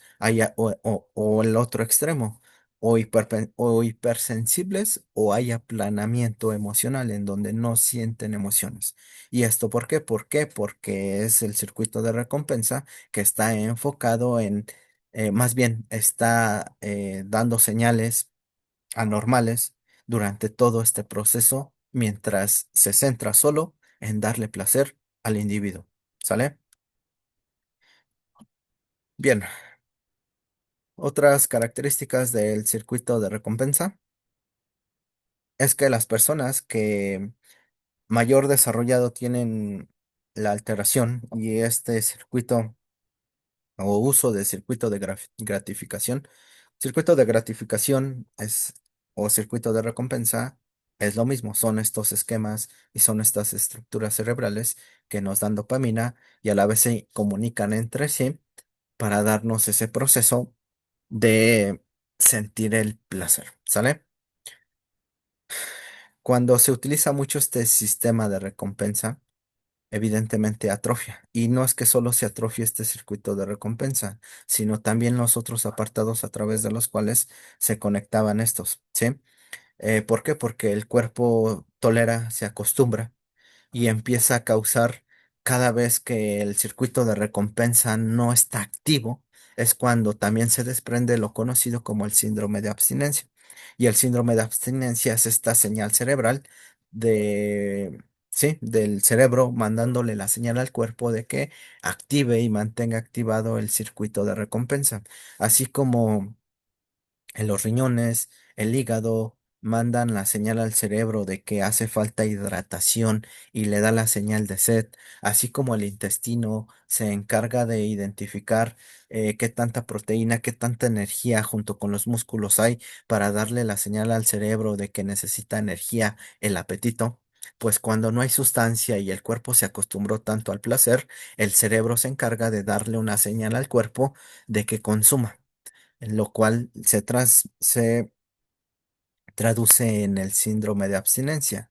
Y cuando el sujeto no activa este circuito de recompensa, es desagradable estos síntomas, la conocida ansiedad de consumo, ¿sale? Entonces, este síndrome de abstinencia, eh, si lo vemos desde este moldeamiento cerebral, y es por eso que se dice que la enfermedad de la adicción es una enfermedad crónica. ¿Por qué? Porque más de una vez a lo largo ya no solo de la rehabilitación, sino del proceso del individuo, este circuito de recompensa se moldeó a una respuesta solidificada, neurorigidez, lo que les decía, de volverlo a pedir cuando esté bajo las mismas circunstancias, bajo los mismos estímulos, el cerebro le va a decir, Antes también nos estresábamos, pues danos la misma solución que siempre nos habías dado, ¿sí? Y esto también, como les digo, afecta a muchas otras regiones del cerebro, como lo es la memoria. La memoria, y lo repito, ellos también, al ser un circuito de recompensa, empiezan a almacenar todos los estímulos que venían alrededor del consumo y de ese placer cada vez que lo hacían. Canciones, olores, personas, fechas, lugares. También acompañan a este circuito de recompensa en donde ya no hace falta incluso el que le presenten la droga directamente, sino que basta un estímulo para que vuelva a hacer destellar este circuito de recompensa y vuelva otra vez a activar toda la maquinaria de la neurorrigidez en donde el cerebro le dice, ¿sabes qué? Tenemos estrés, vuelve a activar todo como antes lo hacía, forzándolo todo, ¿sí? Es un proceso de moldeamiento cerebral que, si lo vemos así, es difícil de realmente volver a moldear, y es por eso que se denomina crónico, ¿sí? Bien, tenemos este apartado de la búsqueda del placer. Cerebralmente, porque la persona, ya entrando en este camino, busca constantemente un placer, aparte del circuito de recompensa, o más bien entendiendo más a fondo el circuito de recompensa. Y es porque toda droga hace un aumento de este sistema dopaminergético mesocorticolímbico, ¿sí? Durante el consumo crónico se producen cambios neuroadaptativos y neuroplásticos. Todos estos cambios que hemos estado hablando se les llama neuroadaptativos, que quiere decir que regiones del cerebro se acostumbran al consumo y al circuito de gratificación. Y neuroplásticos quiere decir que ante los mismos estímulos, el sujeto ya tiene solidificadas mismas respuestas, que son activar el sistema de recompensa, o sea, búsqueda de placer.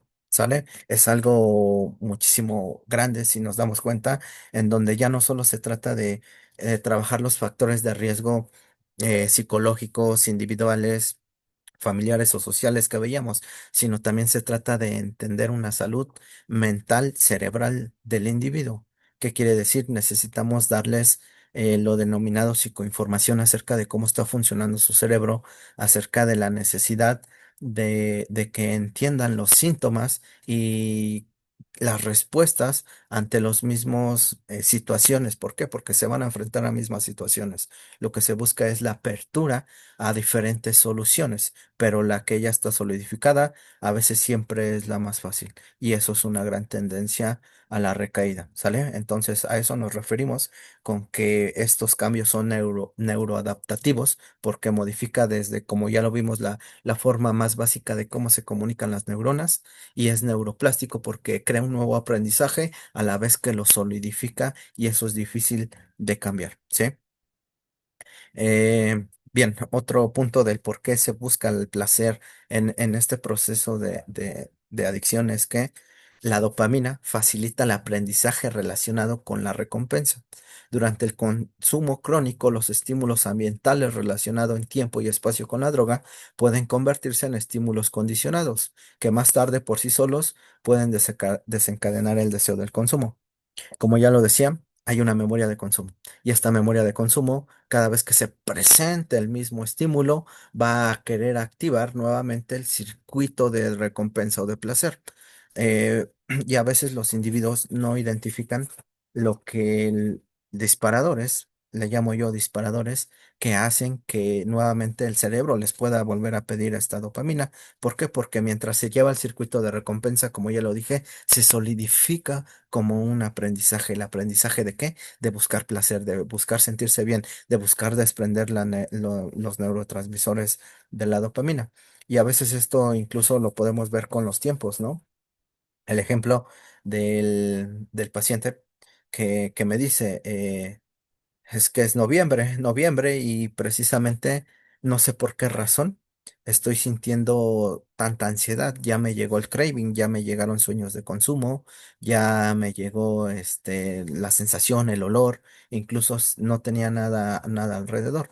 Entonces, cuando empezamos a identificar posibles disparadores del por cual ahora esta respuesta neuronal, aparte del estímulo exterior que le está mandando el craving o la ansiedad, entendimos que Ya estaba finalizando noviembre y se acercaba diciembre. Y una rutina que tenía él cada inicio de diciembre era empezar a poner el arbolito de Navidad. Y esto lo había hecho por 3 años consecutivos mientras él estaba bajo en adicción. Pero lo que hacía él cuando ponía el arbolito de Navidad es que cada que ponía el arbolito de Navidad lo hacía bajo el consumo. Y desde ahí empezaba su consumo poniendo el arbolito de Navidad y no lo paraba hasta enero, que era cuando regularmente lo internaban. Y ya salía en marzo y en marzo se llevaba bien la vida, pero cuando llegaba noviembre empezaba nuevamente a tener estos ataques de ansiedad. Y ya no solo ataques de ansiedad, sino que empezaban a preparar sí, el panorama alrededor. Le llamo yo, la recaída no es un error, sino es una serie de errores. Es una mesa que se fue colocando poco a poco sin que el paciente se diera cuenta y el último platillo es la recaída en la sustancia. Entonces, en este apartado donde él me dice que ya hasta esas fechas, hasta esa semana, todo iba bien en familia, todo iba bien en pareja, todo iba bien en el trabajo. Pero en estas últimas semanas ya tiene problemáticas de pareja, ya tiene problemas en el trabajo, ya empieza, llamémosle, los pretextos, el aplazar cosas, ya empiezan muchas justificaciones, el autosabotaje. Nos dimos cuenta de ese factor y era el del tiempo. ¿Por qué? Porque la neuroplasticidad, no, la neurorrigidez nos dijo la fecha, es la fecha. ¿Por qué? Porque el cerebro ya aprendió o se solidificó que cada que llegaba esa fecha de noviembre quiere decir que se viene diciembre y en diciembre le empezaba a poner el arbolito y en esa fecha era donde consumía más, por tanto donde más sentía placer, por tanto donde más sentía esa necesidad de la dopamina. Entonces, si nos damos cuenta, si no lo hubiéramos identificado y solo decir es que tienes ansiedad, el sujeto jamás hubiera identificado el por qué, ¿sale? Entonces así es como se identifica esta parte de la estructura cerebral y el ejemplo lo tenemos claro, ¿no? Más allá de ser un condicionamiento, esto es una neuroplasticidad. Cada vez que pasa el camión de la basura, más allá de ser una conducta aprendida, también es una activación de un aprendizaje de neurorrigidez, en donde ante la campana que suena, ya nos activamos para tirar la basura. Pues con el paciente fue lo mismo. La campana es las fechas y la respuesta es la que se solidificó que era el consumo. Es por eso que el cuerpo ya se lo empieza a mandar en forma de señal, en forma de ansiedad y en forma de craving. ¿Sale? Eh, bien. El córtex prefrontal, los cambios neuroadaptativos y neuroplásticos por el consumo producen hipofrontalidad, que compromete las capacidades emocionales y cognitivas de orden superior y por tanto la capacidad del córtex prefrontal para dirigir y explicar la conducta. Conducta.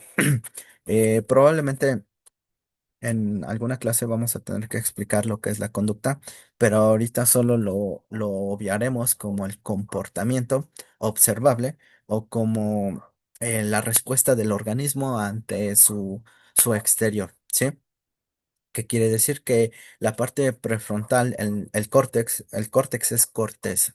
La corteza frontal, la corteza cerebral frontal, eh, se va a encargar de regular emociones junto con el sistema límbico y el circuito de recompensa. ¿Qué quiere decir? Que esta persona probablemente empiece a tomar decisiones emocionales más que racionales. Eh, ¿A qué me refiero? Hay una gran diferencia. En la actualidad sabemos desde la neurociencia que cada vez entendemos a los individuos como seres emocionales eh, a la par que racionales. E incluso también es otra cosa que durante nuestra adolescencia vamos formando en esta plasticidad cerebral que recordemos se cierra aproximadamente hasta los 25 años, en donde hay dos regiones del cerebro encargadas, una de lo racional y otra de lo emocional. Bueno, pues cuando tenemos estos cambios en el cerebro, el adicto probablemente se adecue más a tomar decisiones desde lo emocional que desde lo racional. Y es por eso que tenemos todas estas situaciones en donde una tristeza, un enojo, incluso hasta la euforia. Recordemos que la euforia o la alegría podríamos considerarlas como emociones básicas, y cuando trabajamos emociones con el paciente de adicciones, no solo son las negativas, como lo podría ser la tristeza, el enojo o el miedo, no, sino que también tenemos que trabajar las positivas, como es la sorpresa, la alegría, la euforia. ¿Por qué? Porque también tenemos un descontrol en ellas. Y sí, muchas veces por esta neuroplasticidad de solo buscar el placer, toman decisiones sin hacer esta balanza de lo racional. Evidentemente, mientras esté intoxicado, jamás vamos a poder tener una decisión racional, sino más bien una decisión emocional. Es por eso que durante los procesos de rehabilitación tenemos que valorar este cambio de los pacientes. ¿Por qué? Porque pasan de tener palabras y decisiones o un plan de vida basado en lo emocional, y lo que se espera es que se convierta en algo racional. ¿Cuál es el ejemplo? El ejemplo es claro. Cuando le haces la pregunta, oye, saliendo de aquí, llamémosle, ¿qué te gustaría hacer? Y la paciente y el paciente apenas está en este proceso de rehabilitación, de desintoxicación, se va por lo emocional y nos dice, bueno, es que saliendo de aquí yo quiero salir y ser feliz con mi familia, y ahora sí quiero echarle ganas al trabajo, y quiero volver a conquistar a mi pareja, y quiero pasar tiempos felices con mis hijos, ¿no? ¿Qué es lo que vemos? Que aquí hay más una emocionalidad que una racionalidad. ¿Por qué? Porque esta respuesta tiene que cambiar conforme va pasando su proceso de rehabilitación. ¿Por qué? Porque se supone que ya tiene que empezar a hacerlo de forma más eh, racional, en donde ahora nos tiene que decir, eh, ok, lo primero que tengo que hacer es tal vez primero conseguir un trabajo, porque ya me di cuenta que el trabajo que tenía es un peligro, o el trabajo que tenía realmente yo lo ocupaba precisamente como un factor para tener problemas con mi familia, o en el trabajo era el lugar donde mayor consumía.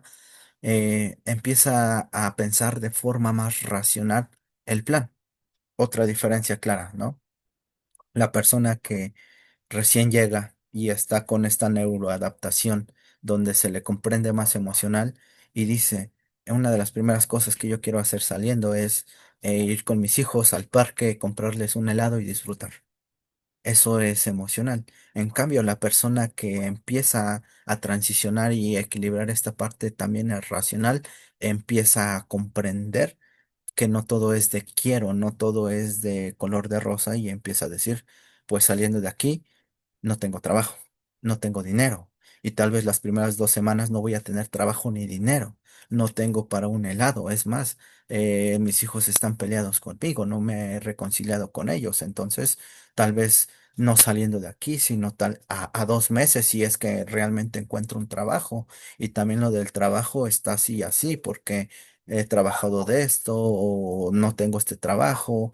Precisamente empieza a plantear más las cosas desde lo racional, y esa es una de las cosas dentro de la rehabilitación que se espera, que el paciente pueda regularse, autorregularse emocionalmente, y a la vez tener esta capacidad de diferenciar entre emoción y razón, ¿sale? Es por eso que la primera fase de la adicción, la negación, es dificilísima. ¿Por qué? Porque está negando desde lo emocional en lugar de lo racional, cosa que se tiene que ir dando gradualmente en el proceso, y que también vamos a ir viendo, ¿sale?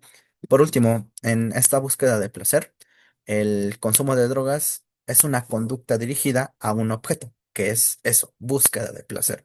Y conducta es comportamiento, es acción, es respuesta, y motivada por la experiencia de los efectos placenteros.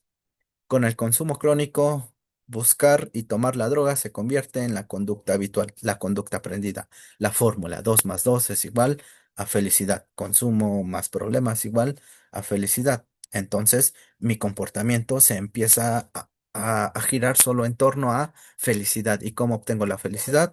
Pues con la fórmula básica. Eso quiere decir que mi comportamiento y mi conducta está dirigida al único objetivo, que es felicidad, placer. ¿Y cómo obtengo esta felicidad y el placer? Haciendo uso de mi fórmula mágica. ¿Sale? Esto evidentemente se vuelve automático y aunque predominen los efectos negativos del consumo, como ya vimos, esto es una enfermedad y aún así el individuo mantiene esta conducta. ¿Sale? Una de las cosas importantes que tenemos que entender es por qué de la conducta. Ya entendimos el por qué desde lo cerebral. Pues de la próxima clase vamos a tratar de entender el por qué desde lo psicológico. Bien, por último, otras zonas que son afectadas por el consumo de sustancias, aparte del circuito de recompensa o de gratificación, vamos a tener los ganglios basales. Recuerden, los ganglios basales a la vez se relacionan con la tarea del cerebro triuno o este cerebro reptiliano, porque cumplen perdón, función importantes acerca de la motivación, como los efectos placenteros que nos dan las cosas. Los ganglios basales son los que intervienen, se activan y reaccionan cuando, por ejemplo, nosotros comemos algo que nos gusta, cuando interaccionamos con las personas que nos gusta, cuando hablamos con el que nos gusta, con el crush, con quienes estamos enamorados. Estos ganglios basales, al ser incluso primitivos, actúan. También cuando tenemos actividad sexual y participan también en la formación de si volvemos a repetir eso o no, de acuerdo a lo que obtuvimos, ¿no? Si yo al crush lo saludo y me regresa la mano, eso me da una respuesta positiva, por lo cual empiezo a aprender y a entender de que puedo saludarlo y lo voy a hacer una segunda vez porque fue gratificante. Y esto me empieza a formar hábitos y rutinas. Los ganglios basales también tienen que ver con los hábitos y rutinas, o sea, aprendizaje. Como ya vimos nosotros los seres humanos, de acuerdo a lo que nos da el exterior, aprendemos. Si es grato, lo volvemos a hacer. Si no es grato, lo dejamos de hacer. ¿Sale? Entonces, eh, lo que pasa con las drogas es que generan una hiperactividad en este circuito, lo que produce una euforia que se siente cada vez que consumimos la sustancia. Nos enamoramos. Perdón, lo hablé como yo incluyéndome. No, no, no, no. Yo no soy ni rehabilitado ni tengo pasado, ¿sí? A veces me lo preguntan en la clínica, pero mejor predicar con el ejemplo de la abstinencia.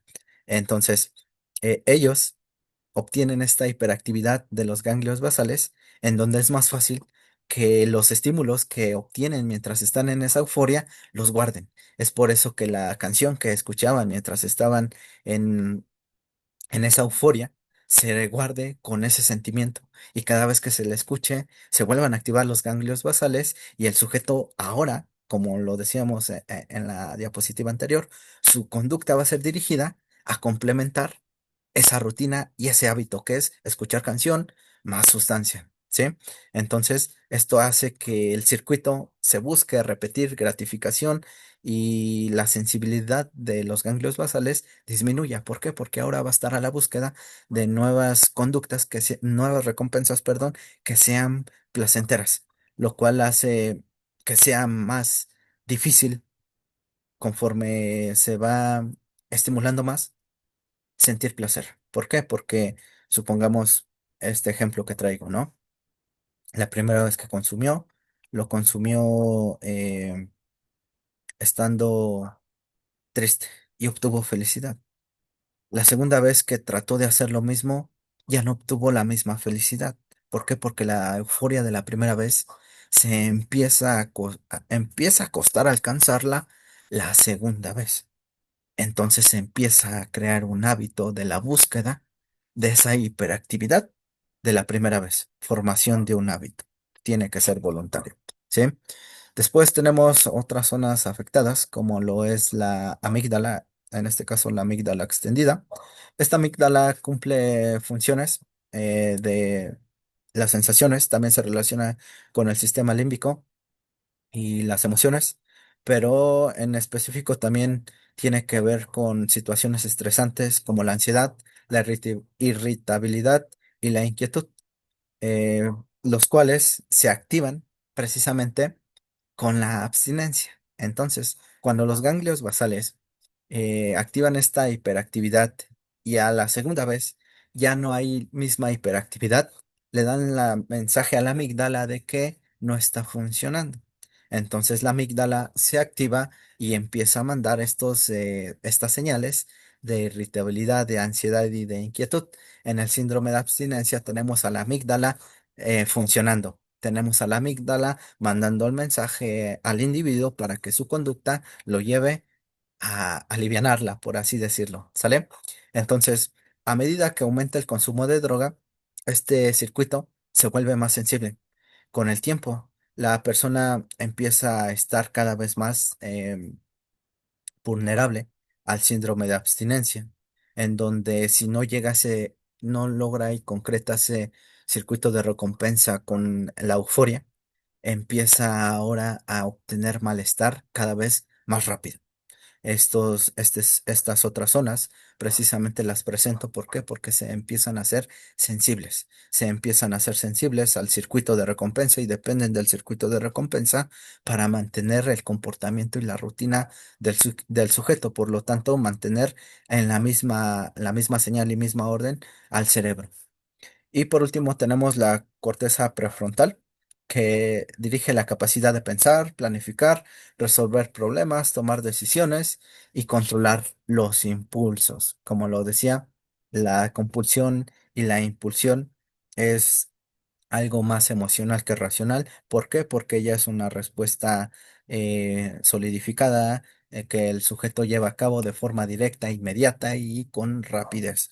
Por tanto, eh, esta parte del cerebro es también la que se encarga de la madurez emocional y a la vez del pensamiento racional, como lo decía hace rato. Por tanto, junto con la amígdala y los ganglios basales, hacen que la persona sufra más cuando no está consumiendo ante la abstinencia y sea más vulnerable al proceso de tolerancia. Entonces nos damos cuenta, todo es un sistema y el sistema nervioso central se le llama sistema porque es una organización que se conecta entre sí. Y por ahora solo vimos el circuito de gratificación, aquello que da placer al individuo cuando consume, pero podríamos hablar de todas las otras funciones del cerebro que son y se modifican cuando hay consumo de sustancia. Pero precisamente presento estas para que veamos lo que es la enfermedad de la adicción desde lo neuronal y por qué se considera una enfermedad crónica que va más allá de la voluntad y que es difícil de de superar simplemente a veces con desintoxicación o rehabilitación con tiempo. No, esto necesita también de una plasticidad, de una readaptación, de un reaprendizaje de herramientas de moldeamiento, donde el paciente también tiene que empezar a hacer uso de estas redes neuronales, de la neuroplasticidad, tiene que entender la neurorrigidez y sobre todo también nosotros tenemos que aperturarlo precisamente a este cambio y al entendimiento primeramente de la enfermedad, ¿sale? Evidentemente vamos de la mano deberíamos de ir de la mano con neurología y psiquiatría a la vez que medicina de las adicciones, porque esto es multidisciplinario. El día de hoy comprendimos un poco más cómo se da esta adicción desde lo cerebral, teniendo en cuenta que sustancia que llega al cerebro es sustancia que moldea y secuestra al individuo, no solo en conducta, sino también cerebralmente, ¿sí? Ok, por hoy vamos a dejar aquí la clase del día. Vamos a dejar por ahí las tareas. Aquí están los ejercicios. De todos modos, ahorita los mando. Recuerden hacer sus tareas para que también se puedan ir guiando a lo largo de estas clases. Estoy expectante a dudas, preguntas. Si tienen dudas y preguntas, háganmelas saber. Yo las contesto en las siguientes clases precisamente para poder dar este apartado de responder dudas y preguntas. Entonces, bien, finalizamos.